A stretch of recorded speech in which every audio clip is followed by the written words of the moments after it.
आता है next topic, core making. ठीक है, कोर तो मैंने डिफाइन कर दिया, और अब आते हैं कोर को बनाते कैसे। ठीक है, अब है सैंड बॉडी।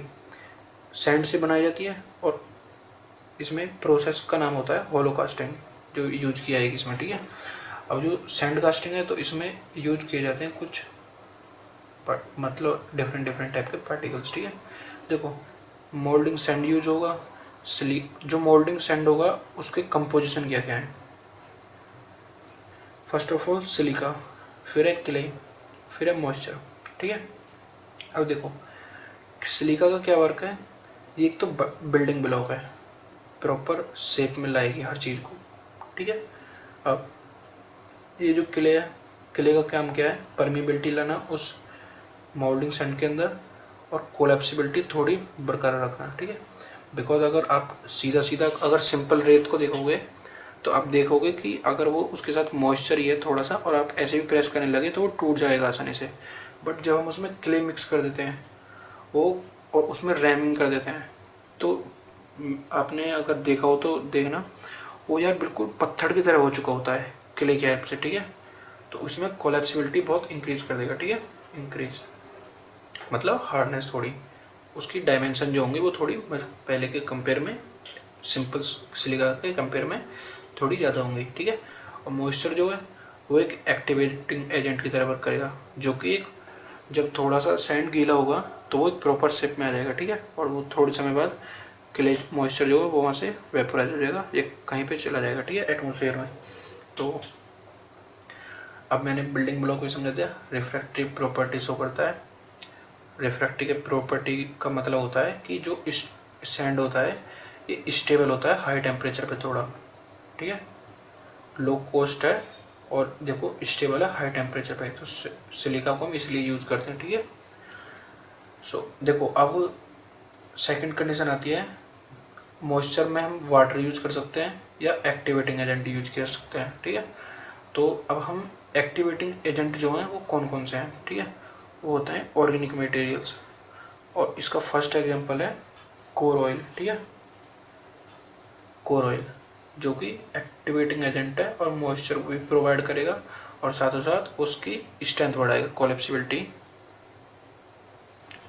सॉरी कोलेप्सिबिलिटी इंक्रीज नहीं करेगा, डिक्रीज डिक्रीज। ठीक है, मैं भी यार थोड़ा सॉरी इस चीज़ के लिए, क्योंकि अगर कोलेप्सिबिलिटी ज़्यादा हो गई तो वो तो सीधी सीधी बात है, वो तो आसानी से टूट जाएगा, क्योंकि कोलेप्सिबिलिटी में अभी बता के आया हूँ यार पीछे डायमेंशन में जब फिल हो रहा था एच शेप वाले में,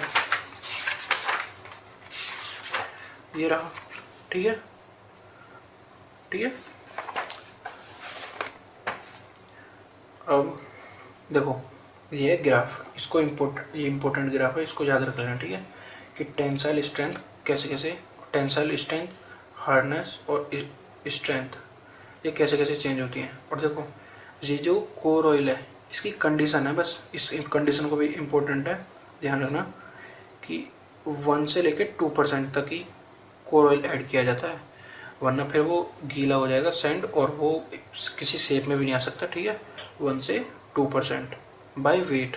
ओके, इस बात का ध्यान रखना, ना कि कंसनट्रेशन किसी भी चीज़ की मेजर की जा रही है, यहाँ पे वेट, कि अगर 1 किलोग्राम है तो 20 ग्राम उसका लिया जाएगा या 10 ग्राम कोर ऑयल। ठीक है, अब सपोज करो ये कोर बनाने की वो है। ठीक है, कोर समझो एक तरीके से, फर्स्ट एग्जांपल एक सिलेंड्रिकल रोड बनाना है हमको सैंड वाला। ठीक है, जिसमें कि ये एजेंट्स होंगे पार्टिकल्स। ठीक है, तो देखो ये हाफ पार्ट ये हो गया, हाफ पार्ट ये हो गया, इसके बीच में सैंड डालेंगे, मोल्डिंग सैंड, और बस थोड़े समय के लिए ऐसे रख के वो प्रॉपर शेप में आ जाएगा, और प्रेसिंग करके उस सैंड को वहाँ से निकालेंगे, और तुरंत क्या करेंगे, बेकिंग। बेकिंग होता है वही कि गर्म करना, गर्म करने की वजह से क्या होगा, ये जो एक्टिवेटिंग एजेंट है वो वहाँ से मॉइस्चर हो गया कुछ भी, वहाँ से इवेपोरेट होना स्टार्ट होंगे, और वो अपनी स्ट्रेंथफुल मटेरियल में कन्वर्ट होगा। देखिए बेकिंग जो करेंगे इसकी इस कंडीशन को ध्यान रखना, 150 से 400 डिग्री सेल्सियस तक उस टेम्परेचर को हम ले जाते हैं। ठीक है, बेकिंग टाइम पे। और जो बेकिंग में हेल्प करेगा, बेकिंग किस चीज़ में की जाती है, ओवन में। ओवन होते हैं बैच टाइप और कंटिन्यूस टाइप, ठीक है। ओवन वही यार, जैसे घरों में भी ओवन होते हैं, ब्रेड जो उसको गर्म करने में या किसी भी चीज़ को गर्म करने में, सॉरी। तो बैच टाइप और कंटिन्यूस। तो बैच टाइप में क्या होगा, फिक्स्ड, एक फिक्स अमाउंट में ही पहले हम इनको फॉर्म करेंगे कोर को, और फिक्स अमाउंट में उनके बीच में रख देंगे, और आफ्टर इनको टाइम हम दे चुके होते हैं उस टाइम पर कि 15 मिनट तक ही हम इतने टेम्परेचर पर रखेंगे, या 5 सेकंड के लिए, जितने भी सेकंड के लिए, वो टाइम अभी बाद में बताता हूँ, ठीक है। तो कंटिन्यूस जो है, कंटिन्यूस में क्या होगा, एक ऑटोनोमस प्रोसेस होती है कि यहाँ से बन के आ रहे हैं एक सिंपल कॉम और कंटिन्यूस फॉर्म में, ठीक है, कोर ये वाली यहाँ से, और इधर माइक्रोवन सेट है, उसके बीच में से निकाल देंगे उन को, ठीक है। और काफ़ी लंबा होता है, जिसमें थोड़ा टाइम कंज्यूमिंग प्रोसेस होता है। तो इधर से बन रहे हैं और इधर से ओपनिंग प्रोसेस जो है बेकिंग वाली, वो तुरंत के तुरंत हो रही है। तो इसमें हम ये चीज़ ऑब्जर्व करते हैं कि इसमें और इसमें प्रोडक्शन का बहुत ज़्यादा डिफरेंस है, ठीक है। जितने में 5 बनाएंगे, सपोज करो ये 100 बना चुके होंगे, क्योंकि वो कंटिन्यूस प्रोसेस है। अब देखो, अब आते हैं कोर किस किस टाइप के होते हैं, ठीक है। कोर मैंने बनाना बता दिया है। अब पहला कोर टाइप है ग्रीन सैंड कोर, ठीक है। अब देखो ये वाला इस शेप में है, देखो पहले है सैंड, सपोज करो फिल करा हुआ सैंड, ठीक है, एक प्रॉपर पहले क्यूब फॉर्म में, और उसके बाद में मोल्टन मेटल के लिए स्पेस बनाना है, ठीक है, यहाँ पे। तो इस शेप में हमने इसको पहले प्रेस कर दिया होगा, या यहाँ पे कुछ भी पैटर्न लाके लकड़ी का ऐसे रख दिया होगा, ठीक है, जिससे कि ऐसी शेप बन गई होगी,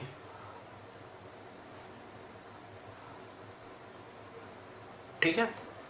तो उसके बाद में इस लकड़ी के पैटर्न को यहाँ से रिमूव कर लेंगे, तो हमको प्रॉपर शेप क्या बचेगी, ये वाली बचेगी ना, यहाँ से यहाँ तक, ठीक है।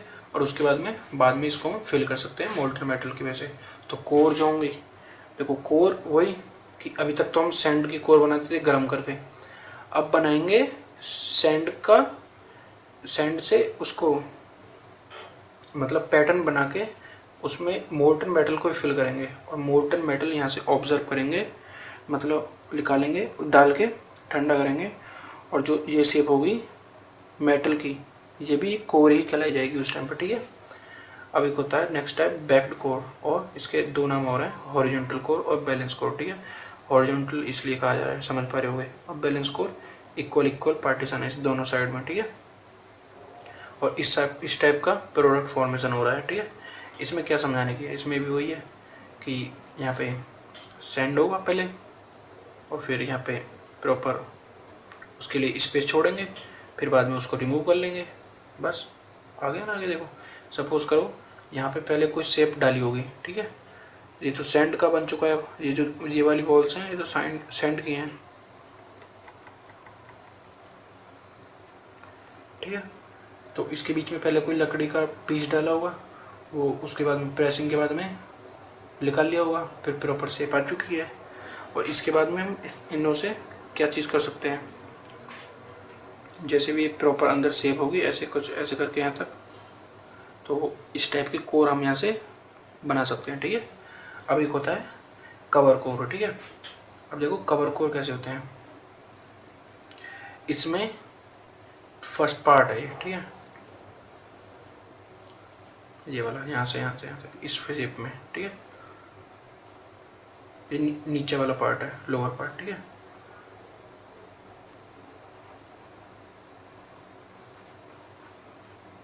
और देखो ये हो गई अपर पार्ट।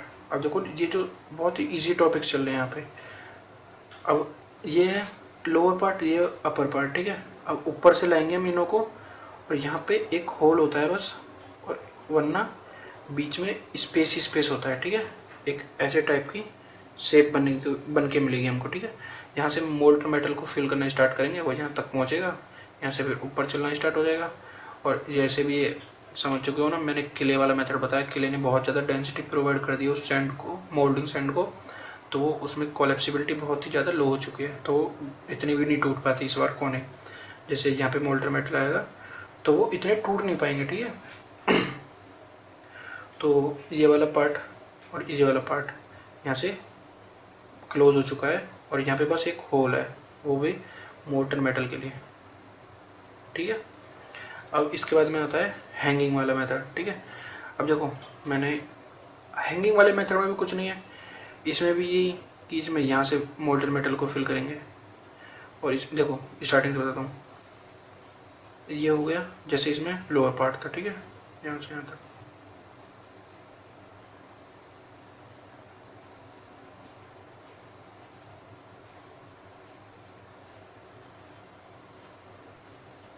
ठीक है, और इसमें ये तो स्टेशनरी पार्ट है। ठीक है,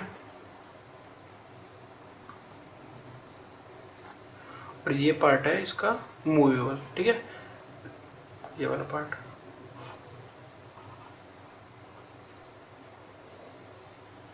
अब देखो इसमें क्या होता है, ये होती है एक रॉड, और जो रॉड है इसमें थ्रेड के हेल्प से ये अपर वाला पार्ट है, ये वाला जैसे इस लोअर पार्ट था और ये अपर वाला पार्ट, इसको मूव करा देते हैं। ठीक है, देखो इसमें क्या था, इसमें और इसमें आप पूछेंगे अब चेंज क्या है। इसमें हम थ्रेड को यहाँ पे बांध के इसको अप डाउन कर सकते हैं। ठीक है, और अप डाउन करने से क्या होगा, हम इसकी डायमेंशन को अपने कंट्रोल में कर पा रहे हैं। ठीक है, लेकिन ये एक प्रॉपर शेप है, इसमें फिक्स शेप आएगी, इससे ना तो ज़्यादा हो पाएगा ना इससे कम हो पाएगा, इसमें हम कम भी कर सकते हैं। ठीक है, देखो अगर हम इसको ले आएंगे तो डायमेंशंस कम हो जाएंगे। ठीक है, समझ गए होगे। अब इसकी हेल्प से ऐसे ऐसे प्रोडक्ट को हम फॉर्म कर लेते हैं जिनकी वेरिएबल डायमेंशंस हम अपने तरीके से फॉर्म करना चाहें। ठीक है।